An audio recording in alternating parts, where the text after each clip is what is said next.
Hey guys, Lea here from Unbox. This is Honor's first budget offering for 2019, the Honor 10 Lite. Last year, the brand made quite a splash with their competitive lineup, including the predecessor of this phone, the Honor 9 Lite. So, will the Honor 10 Lite live up to our expectations? Let's find out. Before we tell you our initial impressions of the device, let's first take a look at what's inside the box. Full disclosure, we've already unboxed it. We already have an article up on the site and we will link it down below, so do check it out if you're interested. Anyway, we still want to show you what's inside. Do take note that this is not a retail unit yet, so it may be missing a few things.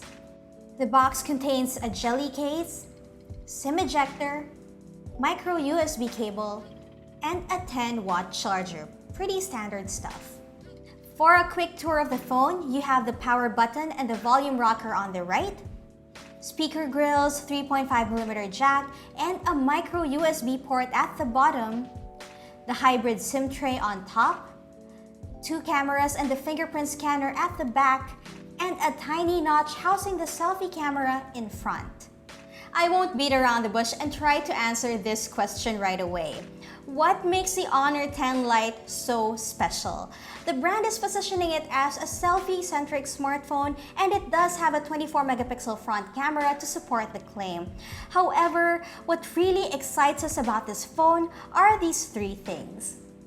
First, it may be one of the most affordable phones that could go head-to-head with the Zenfone Max Pro M2 and the Huawei Y9 in terms of performance. Second, it has camera features that you can find in Huawei's previous flagships. And third, we're expecting better gaming on this device because of GPU Turbo.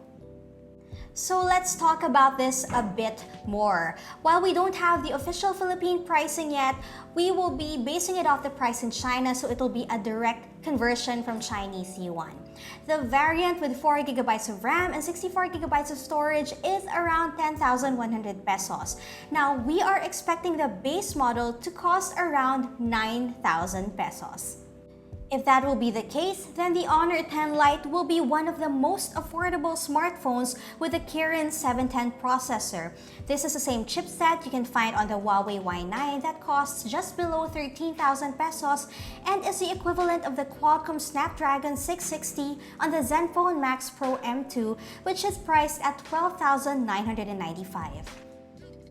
I mentioned earlier that the Honor 10 Lite aims to be a selfie-centric smartphone, and again, it has a 24-megapixel front camera with an aperture of f2.0 to support the claim. But in all honesty, generally, the selfie cameras of Huawei and Honor phones are not really the best, although they have been improving. And I think that the shots taken with this phone, the selfie shots in particular, is a testament to that. As for the dual rear cameras, you get a 13-megapixel shooter with an aperture of f1.8 and a 2-megapixel snapper with an aperture of f2.4. I love that it performs well under low light conditions thanks to its night mode. Check out some of our shots.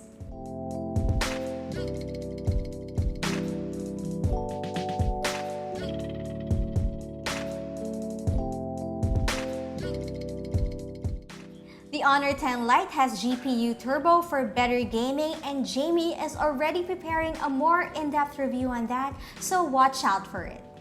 So yeah, if Honor is able to keep their pricing reasonable as they have in their previous offerings, then the Honor 10 Lite may be one of the most affordable smartphones with AIS night mode, with GPU Turbo, and with a Kirin 710 chipset.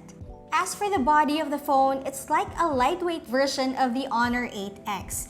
It is made out of polycarbonate plastic, but even then, it has enough heft to it to make it feel solid in your hand. Our review unit came in midnight black, although it will also be available in sapphire blue in the Philippines.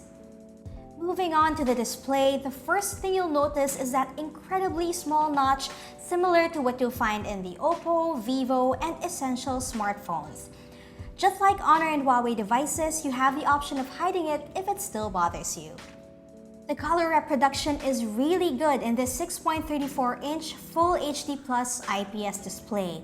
You'll definitely enjoy watching videos on this phone or browsing through your social media feed. It has a 3400 mAh battery, although charging may take a while because it still uses a micro USB port. If Honor prices it right, then it could be a real bang for your buck smartphone. So let's hope for the best, and we'll keep you guys posted on the pricing. And that's it for this video. If you like it, give us a thumbs up, subscribe to this channel, and hit that notification bell. For the latest tech news and gadget reviews from the Philippines, head to unbox.ph and follow us on Facebook, YouTube, and Instagram. This is Lea. Bye!